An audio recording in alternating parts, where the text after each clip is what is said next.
Músicas do Mundo, etnomusicologia na rádio da universidade. Produção e apresentação do Núcleo de Estudos em Música do Brasil e América Latina do Departamento de Música da URGS.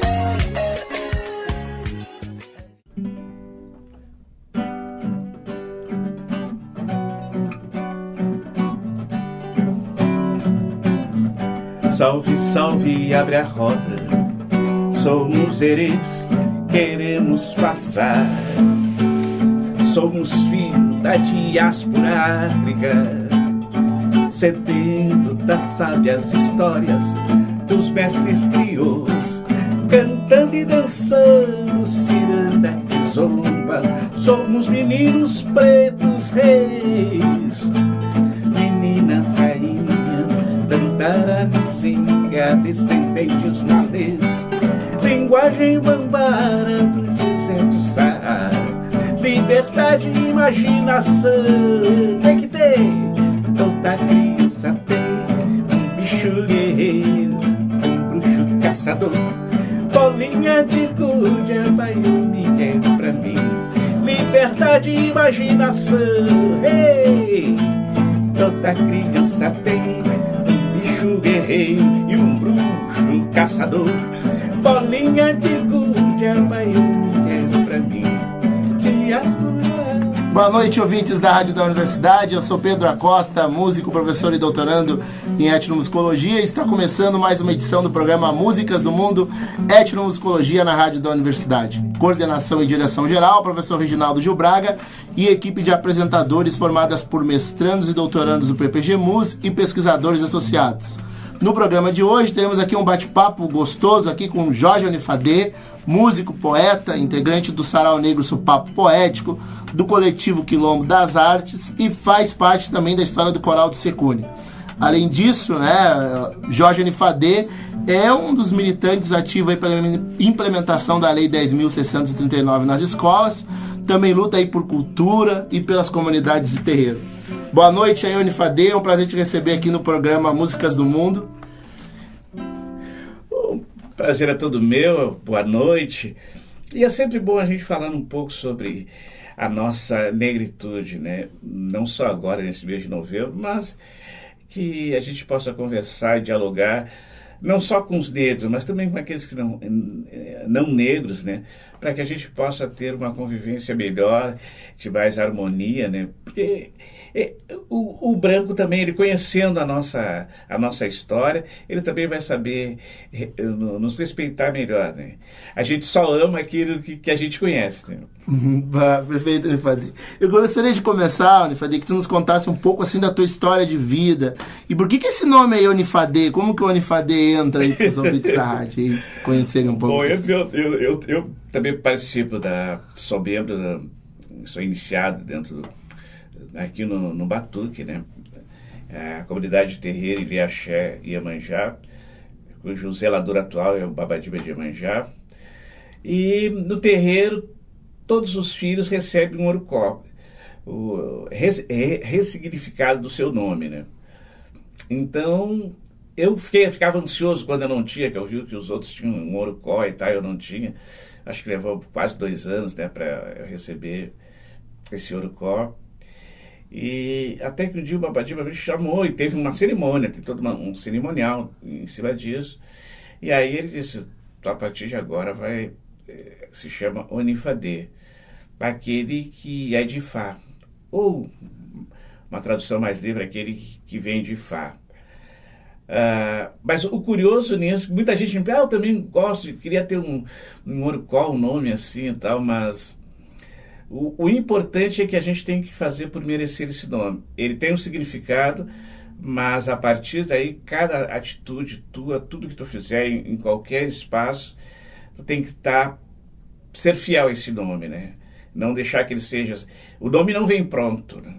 Ele é construído a cada dia, a cada história. Nesse momento é que eu estou construindo esse nome, né? Bom, legal, Onifadê. Muito bacana essa história do nome, o quanto o nome tem importância para as comunidades negras, né? E principalmente comunidades de terreiro, né?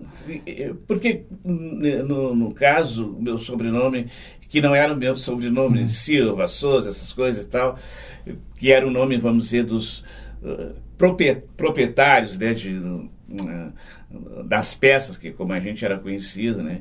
Então o terreiro devolvendo esse nome de origem, né, para nós é muito importante e tem que fazer por merecer. Todo dia esse nome é construído, Todo então. dia. Todo e dia. quanto mais as pessoas nos chamam, mais ele fortalece o nome. Pô, beleza, então o Nifadê, né? Nifadê, gostaria que você contasse um pouco para nós, você tem uma trajetória muito interessante em relação à pastoral negra, né? E essa relação com a Igreja Católica. Eu queria conversar contigo um pouco dessa tua relação com a igreja aí que se deu aí entre os anos 80 e 90, né, lá no Morro da Cruz e também em outros espaços. Queria que tu contasse um pouco para os ouvintes da rádio como que essa relação se deu e em que medida a participação negra ajudou na transformação da Igreja Católica. Queria que tu contasse um pouco de como é que foi essa participação negra tua, principalmente, e das pessoas que você estava envolvido aí nos anos 80 e 90 nas pastorais. Começa um pouquinho antes, né? Uhum. Mas assim, eu fui criado ali na comunidade de São José de Murialdo. O padre Nebrídio Boccato, acho que é esse o nome dele, e o padre Ângelo Costa, né? E teve um período que o padre Nebrídio me levou para participar de um curso que era ali no Seminário Maior de Viamão, um pouquinho adiante, né? Vila Nossa Senhora das Graças, e que foi muito importante, porque ele dava uma outra visão dessa coisa de Cristo, mostrava um Cristo humano, alguém que lutava pelos direitos das pessoas, para libertar as pessoas, e toda aquela trajetória, claro que tudo era em cima da teoria da teologia da libertação, teologia da libertação do Boff.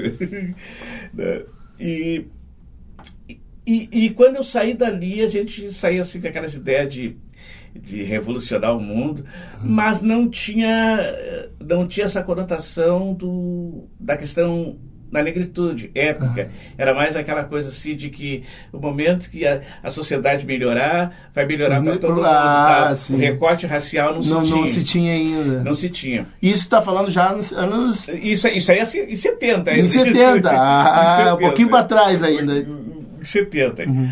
E a partir daí eu comecei a participar de alguns eventos e tal, e eis que surge uma moça que se chama ainda Vera Triunfo, né? E ela começa a ver os negros que frequentavam as igrejas e tudo mais, para começar a formar a pastoral do negro aqui no Rio Grande do Sul, que eram os APNs, né? E ela me convidou e eu fui.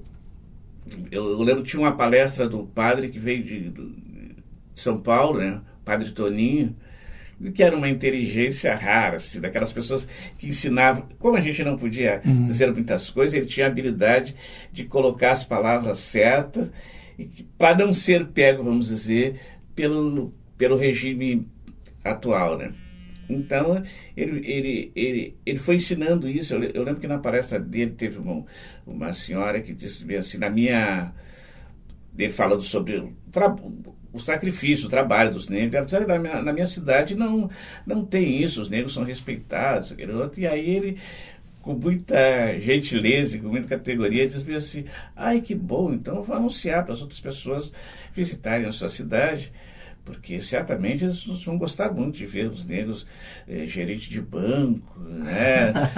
Aí ela disse, não, mas não é bem assim, eles ocupam outros cargos. Aí a gente começou, e a partir dali eu comecei a ter essa veia. Mas os APNs começou, com os APNs eu conheci o Juarez, a Suzana, tinha, agora ele é bispo, Luiz Virgílio e tal, o padre Toribas, tinha o Frei Davi, que é de São Paulo também, o padre Batista, que era o responsável pela igreja da Sela, em São Paulo. Então eu vi que esses caras... Aliás, eu comecei a ver padre negro sair. Antes disso não aparecia. Não tinha visto nem. E eu vi que esses caras eram uma loucura, assim, agitavam todo mundo e tal. Esse padre Batista, então, ele teve uma importância durante o tempo que ele ficou como responsável da igreja da Sé ali, não se ouvia falar em matar crianças, jovens ali e tal, porque ele conseguia, dava um jeito, ou botava todo mundo para dentro da igreja, e ele era muito respeitado também, né? Sabia, se estava com ele, é porque estavam fazendo coisas boas, né?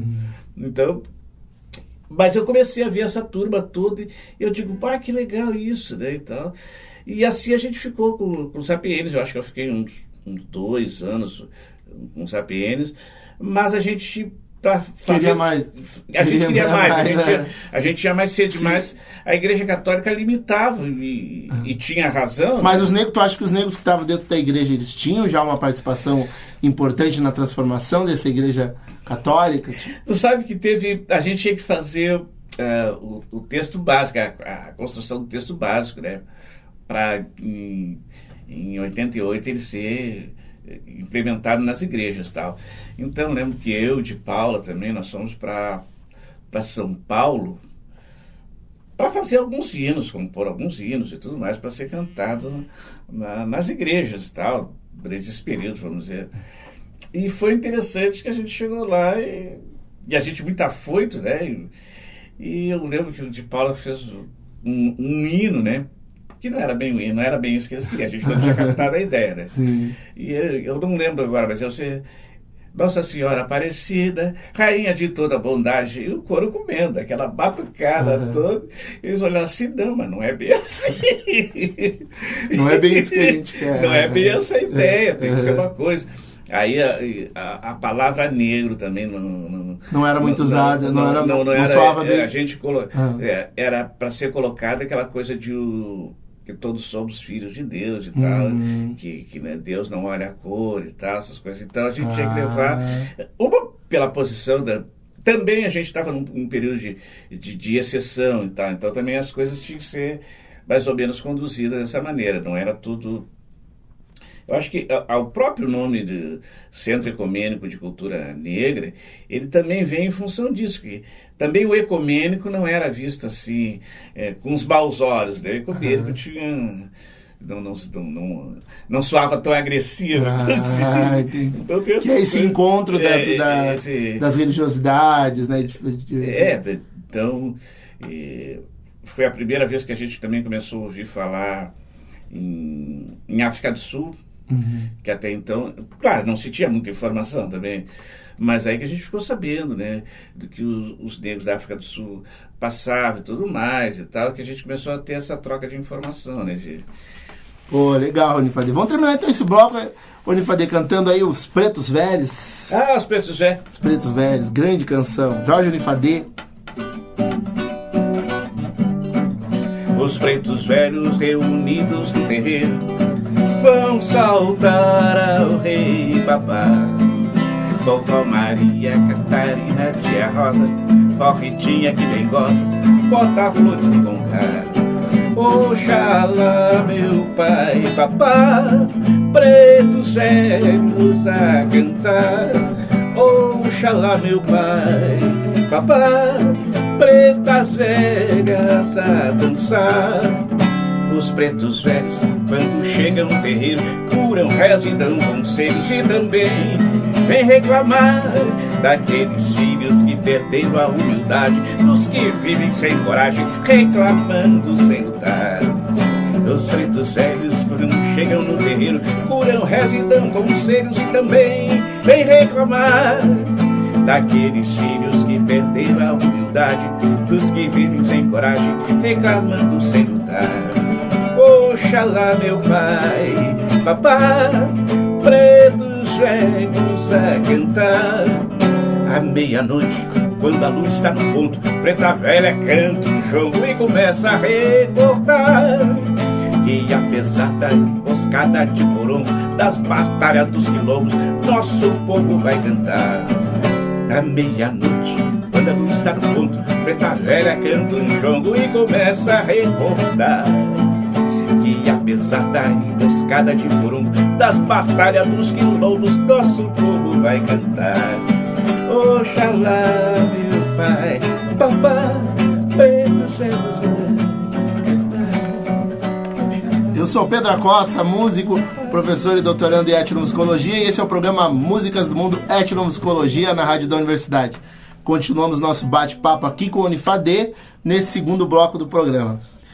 Unifadê, na história da música negra no Rio Grande do Sul, o Coral de Secune aí, podemos dizer que foi responsável por uma geração que hoje faz a cena cultural aí da cidade artística também, né? Tais como a Lilian, você mesmo, o Vladimir Rodrigues, entre outros, né? Queria que tu nos contasse um pouco de como é que foi, assim, o Coral de Secune. Que momento foi aquele? Pois é, já o Secune como entidade já existia há 5 anos, né? E a gente sempre quis cantar, né? Mas não podemos cantar qualquer coisa, né? E tem alguns princípios que eu sigo até hoje, mesmo como o pessoal disse que eu estou fazendo carreira solo, né? Assim, a gente queria cantar algumas coisas que não ofendesse as mulheres, nem os homossexuais e tal, nenhum tipo de discriminação, né? Então a gente tinha muito cuidado, né, no escolher as músicas e tal. E essa escolha era coletiva, se dava coletivamente. A gente colocava isso no grupo, vamos escolher essa música, e música que a gente conseguia se adaptar a essa música e tal. Mas se tinha os ritmos também, embora a gente goste, seja muito, eu e outros também, gostamos muito de bossa nova, né?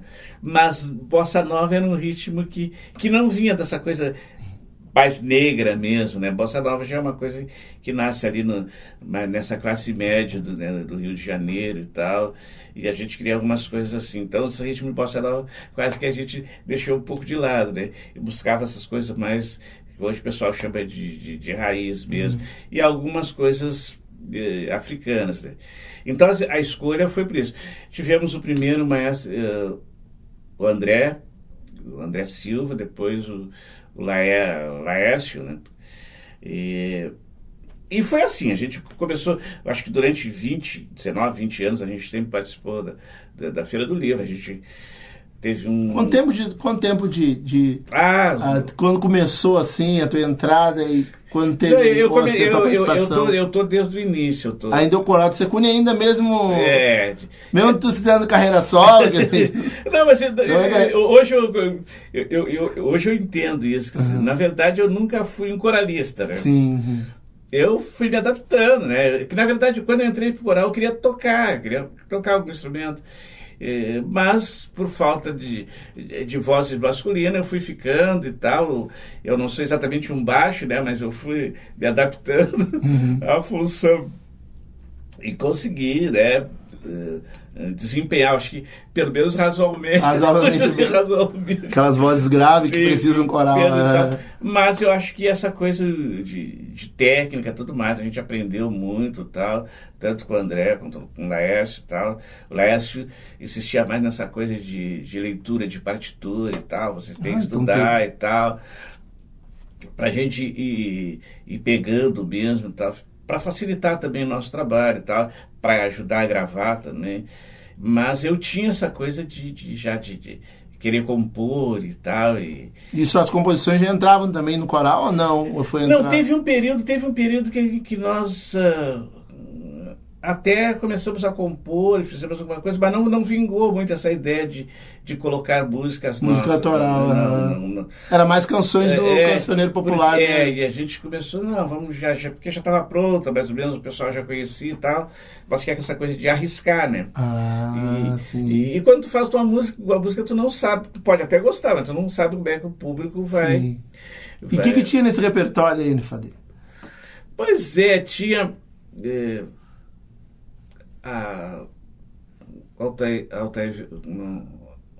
Não é Altair Veloso. Moacir Santos e tal. Grande nome da música brasileira, ainda muito desconhecido ainda para muitas pessoas. O cara tem um trabalho muito bom. Coisas dele é uma coisa fantástica. É uma coisa... redundância, mas é fantástico o trabalho que ele fez. E muitas músicas, assim, a Dona Ivone Nara, a gente chegou a cantar algumas coisinhas, colocamos no repertório. Nicô Siqueleiro, Djavan a gente também tinha no repertório.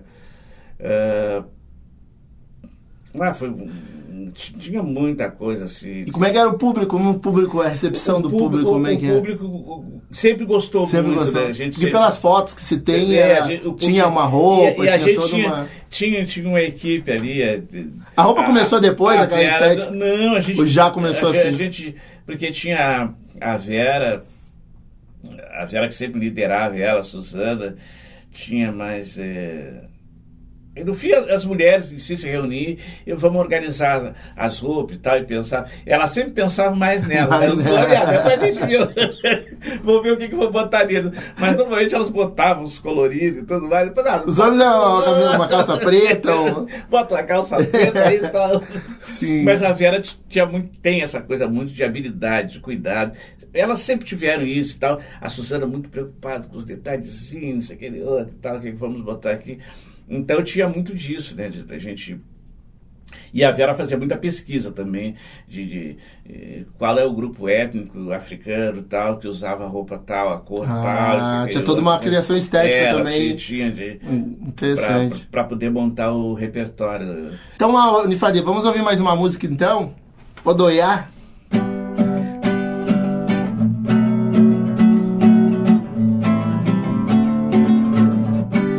O vento nadou no mar, quando chamei Odoiá, e firmei bons pensamentos em 7 ondas de Iemanjá.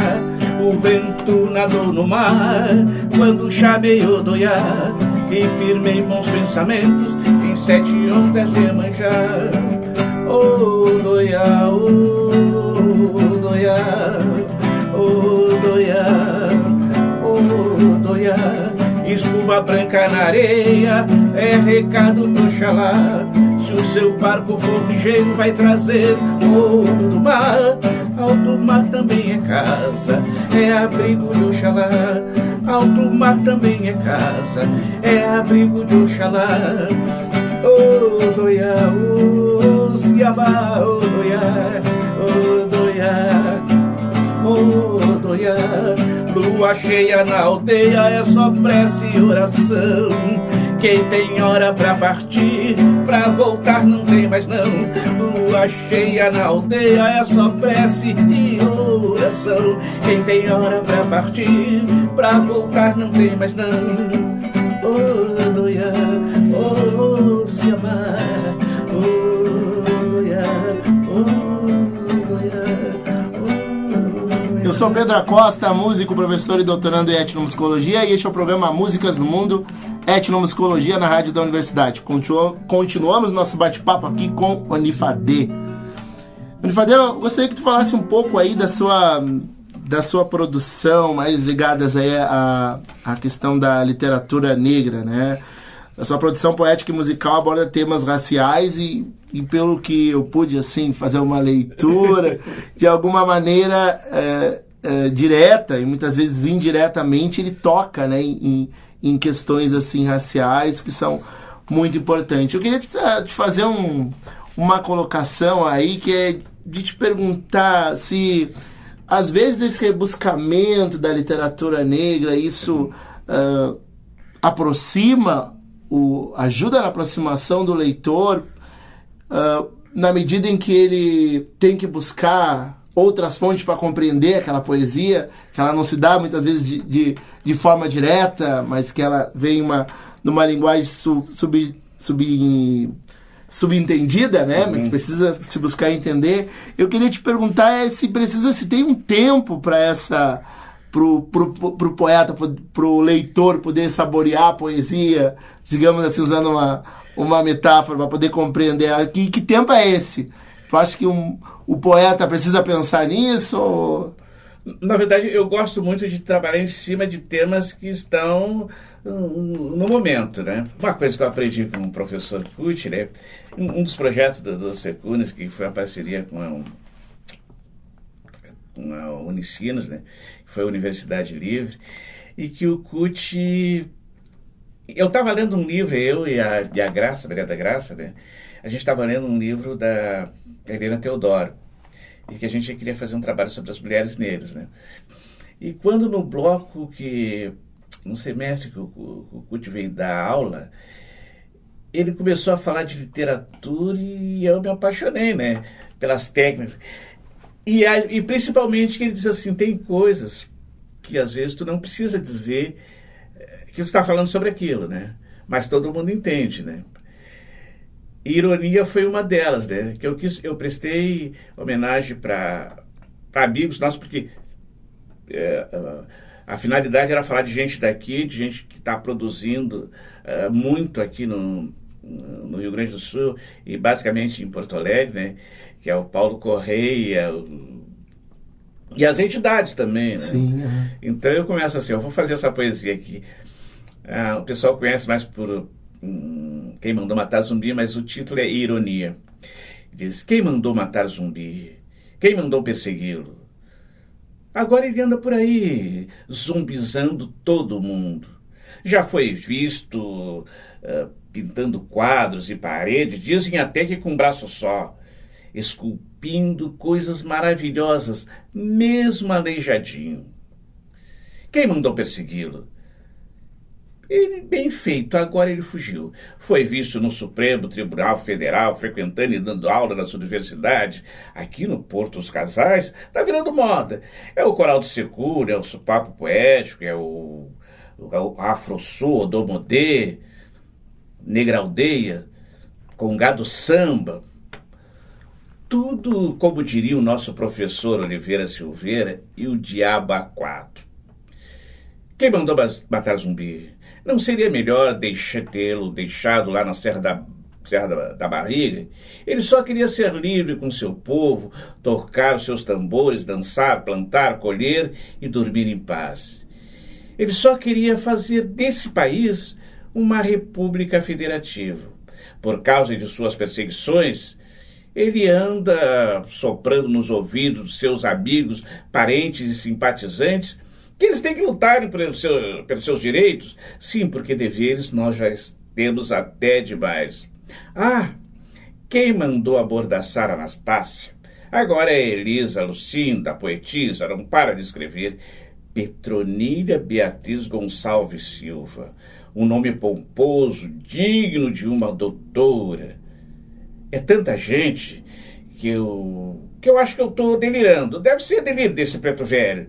Desses que chegam no terreiro e ficam sentadinho num banquinho, com um galho de arruda atrás da orelha, pitando seu cachimbo, achando graça de quem diz que calaram Anastácia e que mataram Zumbi. Essa coisa de Kikuchi, que é a coisa de cortar, né? Do inglês do inglês a palavra que corta. E aí eles assim, todo mundo sabe do que está. No caso aqui, por exemplo, eu cito o nome de pessoas, né? Mas lá no início, quando eu digo assim, ficou pintando quadros e paredes, até com eu estou falando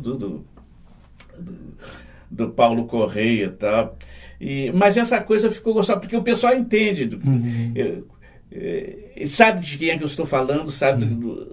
Porque eu não uso uma linguagem muito rabiscada, aquela coisa assim. As pessoas vão seguindo passo a passo. Como no mercado também, eu estou falando daquela coisa e as pessoas vão se colocando, mas isso aconteceu, eu frequento aqui e a vida aqui realmente morreu todo em volta aqui, é o cara que vende isso, aquele outro e tal. Está tudo morto aqui, as pessoas, o contato com o leitor é imediato, né? As pessoas vão se identificando, né? Claro que isso também é um pouco de técnica, né? Sim, e tu pensar, as manhas do poeta. Tu pensar assim, que público eu quero atingir. E esse poema, essa poesia do Mercado em Chamas, como é que foi o processo criativo dela? Assim? Pois o contexto que ela se deu, acho que é interessante contar para a Para minha esposa, estava trabalhando numa casa lar e ela estava de plantão, né? E eu estava colocando melodia numa música da Delma Gonçalves. E ela me ligou e perguntou assim, tá vendo televisão? Eu digo, não. E ela disse, então como eu moro no morro ali, né? Ela disse assim, olha para a rua e vê, e olha porque o mercado está pegando fogo. Estava uma neblina realmente, né? Então, e aí eu olhei e vi aquela neblina e depois, no outro dia, eu vim até o centro, né? Chegando no centro, eu vi que tinha morrido tudo, né? A minha preocupação era com as pessoas que trabalhavam ali há anos e tal, que só trabalhavam ali. Mas quando eu cheguei no mercado ali, tudo isolado, a área e tal, e toda a vida em torno do mercado tinha morrido. E aí a dor foi maior, né? E aumentou essa dor quando eu fiquei sabendo que era a 4ª vez que o mercado pegava fogo. Eu digo, poxa, saiu verba para isso, para investir em prevenção, e isso sumiu no ar, né?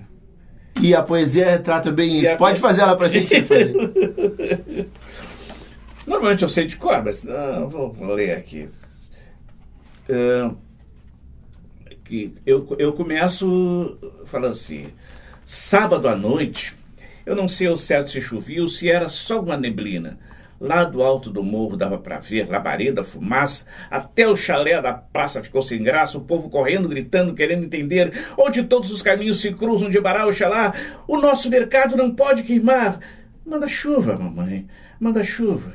Preciso vender meu peixe, preciso ganhar meu pão, charque, bacalhau, camarão, erva para chimarrão, o café torrado na hora, bebido pelaquela elegante senhora. Tudo isso não pode sucumbir às chamas. Gente que entra e sai das floras com guias, velas. A quem essa gente deve implorar? Iaçã, Ogum, Oxalá? Ainda bem que Bará estava por lá. O artista de rua que salta por entre as facas, o vendedor de CD pirata, o gari, o gaiteiro, o crente, o ateu, à toa, até aquele que só quer ficar numa boa, tá ligado? Todos dizem, manda chuva, mamãe, manda chuva. Pode mandar chuva, mamãe. A notícia de última hora, aquele furo de reportagem, a notícia com exclusividade, preferia não tê-la nessa hora. Manda chuva, mamãe, manda chuva. Eu sou Pedro Acosta, músico, professor e doutorando em etnomusicologia, e esse é o programa Músicas do Mundo, Etnomusicologia, na rádio da universidade. Continuamos nosso bate-papo nesse último bloco do programa, um bate-papo maravilhoso aqui com o Olifadê. O Olifadê, a gente sabe que tem um legado aí do Oliveira, né? Também aí descobrimos há pouco tempo aí Pedro Homero, o Borel, ou seja, lideranças aí, esses 3 aí, lideranças importantes aí que consolidaram a cultura negra, a cultura afro-gaúcha nos anos 70, 80, foram, claro, obviamente que não foram só eles, as mulheres negras também participaram em certa medida, mas eu gostaria que tu comentasse assim um pouco de qual lugar que tu acha que tu pode ocupar assim nessa história assim atual, desse legado desses caras aí. Não, eu tinha... Ou tu acha que é pretensão? Eu tô no nível deles. Tu é modesto. Eu sou muito modesto. Eu vou dizer, eu sou café pequeno. Porque o Oliveira, eu conheci o Oliveira quando não foi lá em... Quer dizer, conheci ele assim, já foi em Osório, né? Aquela festa dos moçambicanos, Moçambique. E ele com um radinho, aqueles gravadorzinho, né? E ele chegava lá e começava, gravava e falava com um e com o outro. E a gente começou a acompanhar ele, dizendo, pá, que legal fazendo isso. E ele sempre contava essas coisas, tá? Essa preocupação de não morrer aquela cultura ali. E ele dava muita aula pra gente nesse sentido, assim, de explicar a importância, né, de ter uma data, vamos dizer, que marcasse realmente a presença do negro, vamos dizer assim. E o 3 de maio não nos representa, ele não quer dizer nada para nós, né? Até muito pelo contrário, porque ele marca, vamos dizer, o início do desemprego no Brasil. Quer dizer, entre as, é uma coisa bem contraditória, mas ele marca o desemprego, né? Porque aquela mão de obra que era qualificada, e muitos, às vezes, eu digo nas escolas que pensam que os negros só foram escolhidos, entre aspas, por causa da cor, mas não foi exatamente... Claro, a cor era um componente para te justificar que eles não eram humanos, né? Mas também porque eles tinham uma especialidade, né? Tinha uns que eram agricultor, outros metalúrgicos, tudo mais, pessoal que fez as grandes igrejas, tudo mais. Mas tu não pode escravizar um outro ser humano se não tiver todo um conjunto de coisas, né? Quer dizer, então tu tem que ter um diferencial, e o diferencial era a cor. Então, por causa da cor, eles não são humanos, tanto é que não eram considerados seres humanos, né? Mas eles sabiam, eles têm a especialização que a gente precisa. ou seja, pecuária, agricultura... A força de trabalho. A força de trabalho. Quer dizer, se não tivesse isso, não serviria. Podia usar, até poderia, vamos dizer, usar os próprios nativos que estavam aqui, que foram classificados de preguiçosos. E na verdade, claro, eles tinham mais, como eles conheciam bem a região, era mais fácil para eles fugirem e tudo mais e tal, e não daria tempo para todo esse processo, né, de escravidão, eu digo, fora o momento físico, mas essa escravidão de mentalidade, dizer assim, tu é inferior, de inferiorizar, coisificar a pessoa, dizer assim, tanto é que fazer aquele negócio da árvore do esquecimento, que dava 9 voltas ao redor de uma árvore para ele esquecer tudo o que ele sabia, tudo mais, de cultura, de religião e tal, de fé, e que tu ia para um outro lugar. Então, tudo dava as 9 voltas ali e tal, e esqueceriam tudo, né? Então, eu acho que isso, e toda essa história de conhecimento, do Oliveira Silveira e tal. Tem um outro cara que acho que vai ser homenageado agora também, é o Cortes. Antônio Carlos. Tal, que também tem essa participação. Mas tinha uma galera grande que também se reunia ali na Rua da Praia para bater papo e falar. E que, na verdade, eram umas coisas assim que parecia muito informal, né? Mas elas iam brotando, né? As ideias iam brotando. Se falava sobre tudo, sobre futebol, sobre mulher e tudo mais, mas a coisa ia evoluindo e tal. Sim, ia possibilitando também articulações culturais da cidade. Tinha também um professor Guarani. Era um monte de gente. A Vera Triunfo também, ela vem... E as mulheres quase que não aparecem nesse processo, verdade. E até assim, aproveitando o gancho, que as mulheres compositoras também quase que não aparecem, né? Então, nessa história, né? Na história da... Então, essa coisa... Mas é importante, porque... claro que nós temos culturalmente essa coisa assim de pegar alguém, um líder, né? E dizer assim, essa é a liderança, né? Então, que fez isso. Tu acha que em determinado momento precisou disso? Agora eu acho que tem que aparecer assim, que isso é produto de um conjunto todo, né? Certo. Não é uma coisa assim que uma pessoa só... Claro que tem as lideranças e tal, mas o processo todo de conversar, de trocar ideias, de dizer, não, vamos seguir esse caminho aqui e tal. Acho que agora, nesse mês, era um dia só, o 20 de novembro, agora até depois passou por uma semana, agora é o mês todo. Ele é importante, até só fugindo um pouquinho, me perguntaram, né, por que não tem a cultura, a consciência branca, né? Mas eu digo, essa consciência negra, ela também é uma consciência branca, porque tem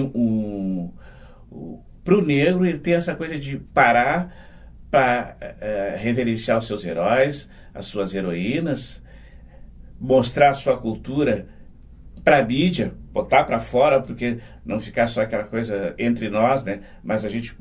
E para o branco, ele também passa a conhecer essa cultura. E o momento que ele passa a conhecer esse costume, a valorização, que essas pessoas, trabalhadores que vieram para cá, não vieram não são escravos, eles estão na condição de escravo, né? Então, o momento que a pessoa não negra toma conhecimento disso, ele começa também, é o dia dele também, porque é o momento que ele também entende, se liberta, entende assim, eu nunca vou sofrer a dor desses negros, né? Mas eu sou parceiro, eu entendo o sofrimento deles. Muito bom de fazer. Que é esse processo de conscientização então, do próprio branco. E aí que eu digo assim, esse também é o dia da consciência branca. O momento que ele muda assim... Eu tive o meu primeiro patrão, ele sempre me chamava de negro burro. Agora, depois de anos, a gente se encontrou, a gente se abraçou, e ele disse assim, que legal que tu não ficou um cara traumatizado e nem com aquela coisa de rancor. Hoje a gente pode se ver de igual para ele. E ele tem muito orgulho de me ver hoje, né? Em outro lugar já. Em outro lugar, que é diferente, vamos dizer, daquela condição de patrão. Uma coisa é o preconceito, aquela coisa, o cara tem um preconceito porque ele não conhece a tua história, não sabe os teus valores. A discriminação é quando reconhece, sabe tudo isso, e por isso ele não te dá oportunidade. Porque ele vai tirar o meu lugar. Que é o medo. Bom, Unifadê, gostaria de te agradecer, Unifadê, por esse bate-papo aí maravilhoso que nós tivemos aqui no programa Músicas do Mundo. E gostaria que tu deixasse aí teu contato, redes sociais, como é que é isso daí para quem estiver interessado em conhecer um pouquinho mais do trabalho do Unifadê. Ou entra no... deixa o telefone para contato para shows, eventos, casamentos. Não, eu estou participando agora do Papo Poético, também do Congado do Samba eu quase não tenho tido muito tempo, né? Mas do Quilombo da Arte também, então eu tô flutuando. Mandar um abraço também lá pro Cadu, a Ana e tal. Pra Ana, pra toda a turma. O Cadu, nós estamos agendando o Cadu vir. Eles até fizeram essas Cadu vir aqui no programa. Também seria interessante, assim. Tem uma trajetória muito boa. E eu acho assim que quando a gente fala da consciência negra, essa coisa assim, da gente também se dar conta assim, olha, nós não temos que disputar entre nós, né? Tem espaço para todo mundo e um vai colaborando com o outro para o crescimento, para que todos possam crescer junto, né? E não é só entre os negros, em todas as camadas da sociedade tem essa coisa de disputa, de vaidade, né? Mas é uma coisa que a gente está aprendendo, o tempo vai nos ensinando, a gente vai vendo que a gente, com essa disputa interna, a gente não chega a lugar nenhum, né? Que a gente precisa juntar as forças, vai ter diferenças da maneira de executar as coisas, de fazer, mas a gente tem que entender, é uma característica daquela pessoa, ele vai fazer assim, aquele grupo tem essa característica, o outro vai ter outro, mas na hora que tem que pegar junto, todo mundo vai pegar junto. Pô, muito obrigado, Unifadê. Eu que agradeço a oportunidade. E precisando, a gente tá aí e tal. Então. Esse foi o programa Músicas do Mundo, Etnomusicologia na Rádio da Universidade, que hoje fica por aqui. Terminamos com a música, mais uma canção aí do Jorge Unifadê. Eu sou Pedro Acosta e esse programa tem a produção do grupo Etnomus URGS, coordenação geral do professor Reginaldo Gil Braga, na técnica Jefferson Gomes. Até segunda que vem, às 20h30 na Rádio da Universidade. Essa música a gente cantou lá na quadra do Imperadores, né? E também está sendo tocada lá no Rio pela Lisa Dias, que é minha dela. Swinga nega desse bangulê, bate palma aí, ginga na dança afroxé na cor. Músicas do Mundo, Etnomusicologia na Rádio da Universidade.